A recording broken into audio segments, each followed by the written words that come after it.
अरे आप कौन है और ऐसे ऑफिस में क्यों देख रही है? मेरी बेटी यहाँ काम करती है। ओके, तो आप अंदर जाके मिल लीजिए या मैं उसे बाहर बुला देता हूँ। नहीं नहीं बेटा, मैं अंदर नहीं जाऊँगी। अंदर जाऊँगी तो मेरी बेटी की बड़ी बेइज्जती हो जाएगी।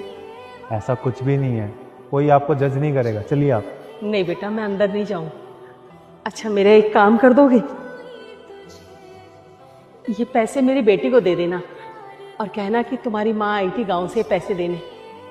पैसे तो उसे मिल जाएंगे, आप इतनी दूर से आए हो, कम से कम एक बार उससे मिल तो लो। मैं उसे बाहर बुलाता हूँ, रुकिए। यस माँ, आप यहाँ?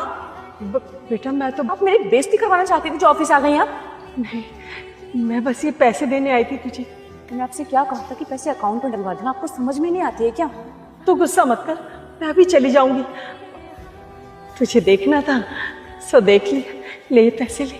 ठीक है, अब जाओ यहाँ से। रुकिए, कौन सी इज्जत की बात कर रही हो सौरा तुम? सर जो मेरी इस ऑफिस में है। जो तुम्हारी इज्जत इस ऑफिस में है ना, वो तुमने अपनी माँ के साथ ये बिहेव करके खो दिया है। तुम ये जॉब कैसे मिली तुम्हें? यहाँ तक कैसे पहुंची? मैंने मेहनत की है सर, इसके लिए। अपनी मेहनत दिखाई दे रही है, लेकिन अपनी माँ की मेहनत नहीं दिखाई दे रही तुम्हें। तुम्हारी माँ ने मेहनत करी, पैसा कमाया, तब तुम्हारे स्कूल की कॉलेज की फीस भरी गई, तुम्हें खाना मिला, तुम्हें घर मिला, तुम्हारी सारी जरूरतें पूरी हुई। तुम्हारे पापा के मरने के बाद उन्होंने तुम्हें संभाला है, तुम्हारे सारे काम किए, तुम्हारी सारी जरूरतें पूरी की हैं। और जिसने अपनी पूरी जवानी तुम्हारे नाम कर दी, अपना सब कुछ तुम्हें दे दिया, अगर आज वो तुम्हारे ऑफिस में आ गई तो तुम्हारी बेइज्जती होगी। अगर तुम्हारी माँ के ऑफिस आने से तुम्हारी बेइज्जती हो रही है ना, तो ये पैसे लेते हुए भी तुम्हारी बेइज्जती होनी चाहिए। पैसा तो चाहिए, लेकिन माँ नहीं चाहिए। शर्म आनी चाहिए तुम्हें। माँ मुझे माफ कर दो, मैंने आपसे कितनी बदतमीजी की। कभी आपसे मिलने नहीं आई ना, आपको यहाँ पर बुलाया, फोन तक भी ठीक से बात नहीं की आपसे। मुझे माफ कर दो माँ। नहीं नहीं बेटा, तू रो मत, चुप हो जा। सौरा, अगर तुम चाहती हो कि यहाँ कंटिन्यू जॉब करो तो मेरी एक कंडीशन है। क्या सर?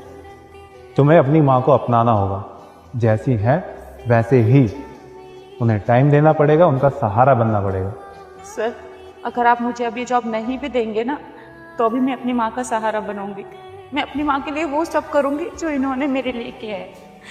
ठीक है, तो मैं तुम्हें 3 दिन की छुट्टी दे रहा हूँ। अपनी माँ के साथ टाइम स्पेंड करो और इन्हें दिल्ली घुमाओ। जी sir, thank you so much.